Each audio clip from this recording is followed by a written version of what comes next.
வணக்கம். இன்னைக்கு நம்ம வந்து முட்டை பஜ்ஜி தான் பார்க்க போறோம். அதுக்கு வந்து நான் கடையில வந்து அந்த முட்டையோட அது மசாலா இருக்கும். மசாலா இருக்கும். சாரி, பஜ்ஜி மசாலா இருக்கும். அது வாங்கிக்கோங்க. அதில் முட்டைலாம் போட்டு பண்ணலாம்.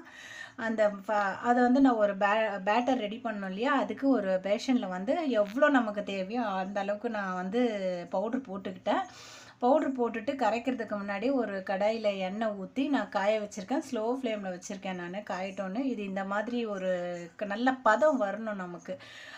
அந்த அந்த பதம் காட்டினால அந்த மாதிரி வரணும். ரொம்ப தண்ணியாகவும் இல்லாமல் திக்காகவும் இல்லாமல் வரணும். இன்றைக்கி நான் வந்து முழு முட்டை 5 எடுத்து பாயில் பண்ணி ஆஃபாக கட் பண்ணி வச்சுருக்கேன்.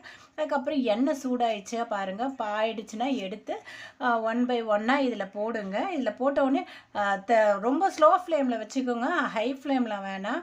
மற்ற பஜ்ஜி பண்ணுற மாதிரி இதுக்கு வந்து ஹை ஃப்ளேம் தேவைப்படாது. ஸ்லோ ஃப்ளேம்லேயே வச்சுக்கோங்க, இல்லைனா மீடியமாக வச்சுக்கோங்க.